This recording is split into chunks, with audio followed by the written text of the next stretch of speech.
दोस्तों, अगर कोई मुझसे पूछे ना कि इस सदी का सबसे बड़ा अजूबा क्या है, तो मैं क्या बोलूँगा पता है? हर साल दर साल ऑनलाइन फ्रॉड की इतनी सारी जानकारी होने के बावजूद भी ऑनलाइन फ्रॉड लोगों की संख्या में बढ़ोतरी है। हाँ दोस्तों, हमेशा हमेशा सरकार द्वारा, पुलिस द्वारा, साइबर सिक्योरिटी के द्वारा लोगों को अलर्ट किया जाता है ऑनलाइन ठगी के बारे में, लेकिन फिर भी लोग शिकार होते ही जा रहे हैं। और तो और हद तो ये बात है कि बहुत पहले शुरुआती अवस्था में ऑनलाइन हम लोग की ज़्यादा जानकारी नहीं थी, फिर भी ठगी के शिकार कम लोग होते थे। लेकिन अब ऑनलाइन चीज़ों की जानकारी हर जगह अवेलेबल है, कैसे बचे कैसे ना बचे, फिर भी इसके शिकार हर साल हो रहे हैं। हर साल इनके शिकार लोगों की संख्या में बढ़ोतरी हो रही है। मतलब जाहिर सी बात है, ज़्यादा तो लोग ठगा रहे हैं। और ताज्जुब वाली बात है, इसमें बुद्धिजीवी लोग भी ठगा रहे हैं, जिनका लेवल बहुत ऊंचा है। वकील, डॉक्टर, बड़े बड़े लोग भी इसके शिकार हो जा रहे हैं। दोस्तों, इसका मेन कारण यह है कि समय के साथ जो ऑनलाइन फ्रॉड करने वाले जो लोग हैं ना, वो खुद भी अपने आप को अपडेट किए हैं। शुरू में लोग टेक्निकली ठगते थे। टेक्निकली का मेरा मतलब है कि कोई पासवर्ड पूछा, पासवर्ड बता दिए, अकाउंट नंबर पूछा, खाता नंबर पूछा, बोला कि आपका खाता बंद होने वाला है, बताइए, सब सही हो जाएगा, तो लोग बता देते थे। लेकिन अब जागरूक उन्हें किया गया है और अब वो ऐसा हो गया है कि ऑनलाइन कोई भी चीज़ की जानकारी फ़ोन पर कोई किसी को नहीं देता। अब वो जो फ्रॉड करने वाले जो ठग लोग हैं ऑनलाइन, उन्होंने अपना रास्ता बदल दिया। अब वो इमोशनली लोगों को ट्रैप कर रहे हैं। इमोशनली कैसे? उनको लालच देते हैं, उनको सीधे बोलते हैं कि आपका 25 लाख का लॉटरी लगा है, जल्दी से 10,000 12,000 जमा कर दीजिए। और कोई विदेश में कोई खाता वगैरह है, विदेश में आपको खाता खोलना पड़ेगा क्योंकि कंपनी विदेश की है और उस देश का आपका खाता होना चाहिए, और तभी तो ट्रांसफ़र करेंगे, और फिर आप अपना पैसे को उस खाते से साधारण खाते में कन्वर्ट कर लीजिए।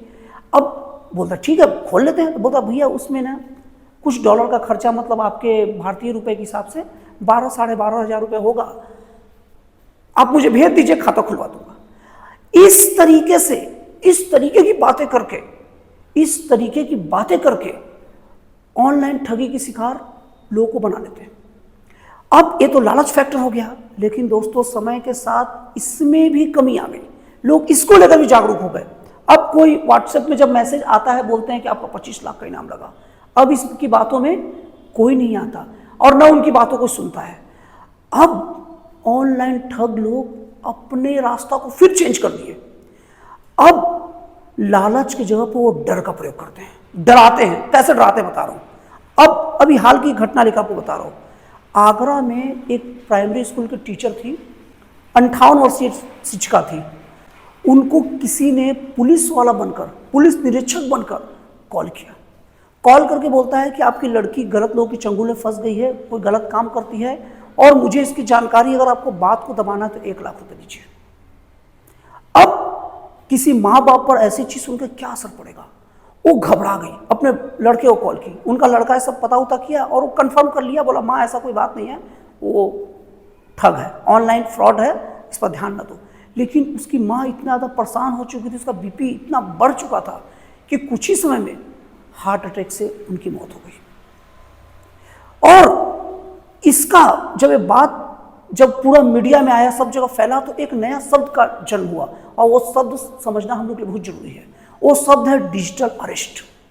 जब ठग लोग जब डराने के लिए कॉल करते हैं, तो ऐसी आपको बातें बोलेंगे किसी को कि वो उस कॉल को खुद से भी डिस्कनेक्ट नहीं करेगा, उल्टा उसी से पूछेगा स्थिति क्या है, सिचुएशन क्या है। और आपको अच्छे समझा रहा हूँ, जैसे मान लीजिए कोई आपको कॉल किया, ऐसा भगवान ना करे कभी हो, लेकिन कोई कॉल कर दिया किसी भी पर्सन को, बोलेगा कि आपकी लड़की का एक्सीडेंट हो गया है, बहुत ख़राब हालत में, अब बस आपका नंबर बता पाई और आपका नाम बता रही है, अस्पताल में भर्ती है, और तुरंत डॉक्टर विद इन सेकेंड या 1-2 मिनट में ही बहुत बड़ा ऑपरेशन की बात कर रहा है। और वो ऑपरेशन इतना ज़्यादा खर्चीला नहीं है, वो 10 से 15 हज़ार में हो जाएगा। और अगर आप लेकिन नहीं अगर करवाएंगे तो क्या होगा? आपकी लड़की का बचने का कोई चांस नहीं है। ये लड़की को लेकर, माँ बाप को लेकर, कुछ भी। और अगर करवा लेंगे, पैसे का मुझे ट्रांसफर कर देंगे, तो मैं भी तुरंत पैसे देता हूँ, नहीं तो क्या पता भैया आप दोगे या नहीं दोगे, तो आप घबरा जाओगे, कोई भी व्यक्ति घबरा जाएगा, पैसे ट्रांसफर कर देता है। उसके बाद में क्या पता चलता है कि ऐसा कोई बात ही नहीं था। तो डिजिटल अरेस्ट एक ऐसा वर्ड होता है जो अभी बहुत चर्चा में है। आप लोग सुनेंगे आने वाले समय में डिजिटल अरेस्ट वर्ड को, नोट कर लीजिए। तो डिजिटल अरेस्ट ऐसा हो जैसे कोई मुझे ही कॉल किया कि आपकी लड़की का ऐसा हो गया, आप जल्दी से पैसा भेजिए, तो मैं बोलूंगा भैया और क्या स्थिति भैया, एकदम कॉल इकट्ठी नहीं करूंगा कि नहीं स्थिति बताओ, ऐसा बताओ, मैं ट्रांसफर कर रहा हूं। मतलब वो इतना उलझाएगा और ऐसी ऐसी साइकोलॉजिकल बातें बोलेगा कि आदमी बंध जाएगा। आदमी के दिमाग में दिमाग ही काम नहीं करता कि कम से कम घर में तो कॉल कर लेते। तो दोस्तों उन लोग डिजिटल अरेस्ट कर लेते हैं। तो वो महिला को उन लोग डिजिटली अरेस्ट करके रखे थे। वो महिला कई घंटों तक उनसे कॉन्टेक्ट में थी और उसको लोग डरा रहे थे। वो महिला की जान नहीं बच पाई, हार्ट अटैक से उनकी मृत्यु हो गई। पुलिस इसकी छानबीन कर रही है और बोल भी रही है कि बहुत जल्दी अपराधियों को दबोच लिया जाएगा। अच्छी बात है, ऐसे लोगों को दबोचा जाना चाहिए।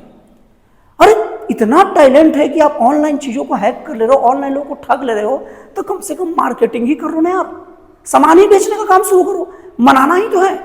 जितना मेहनत ऑनलाइन ठगी करने में लोग करते हैं, उतना मेहनत तो लोग किसी को सामान बेचने में करेगा, सेल्समैन का काम करे, उससे ज्यादा पैसा कमा लेगा रिस्क फ्री।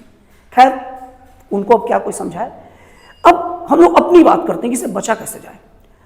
सबसे पहली बात दोस्तों, ऐसा कभी ना हो, ऐसा कभी ना हो, अगर आपको कभी कोई कॉल आए ना कि आपका कोई स्वजन, आपका कोई परिचित का बड़ा एक्सीडेंट हो गया है, तो सबसे पहले ये समय दिमाग काम नहीं करता, फिर भी दिल पर पत्थर रख के एक बार घर में या उसके घर में कॉल कर लीजिए।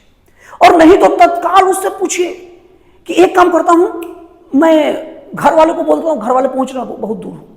अगर उसमें आना का नहीं किया तो समझ लो वो नहीं है, लेकिन सबसे अच्छा तरीका उससे क्या पूछना, घर में फोन कर पूछ लीजिए।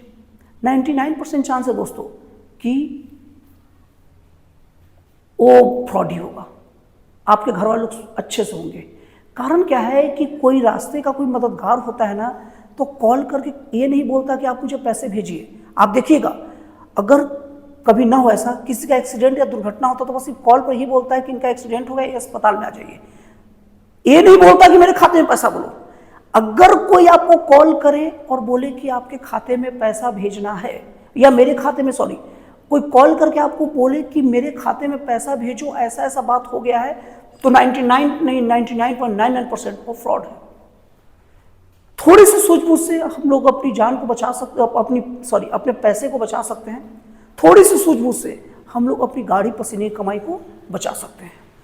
तो दोस्तों यही इस वीडियो का सार भी है, यही इस वीडियो का निचोड़ भी है कि ऑनलाइन ठग लोग बार बार अपने पैतरे बदल रहे हैं, अपने आप को अपडेट कर रहे हैं। उससे बचाव का एक ही तरीका है जो अभी चल रहा है, कॉल करते हैं, सीधे बोलते हैं आप कोई क्राइम करके भागे हो, कैमरा में रिकॉर्ड हो गया है, जल्दी से इतना पैसा दो, नहीं तो हो जाएगा, मैं तो केस लग जाएगा और मैं पुलिस वाला बोल रहा हूँ।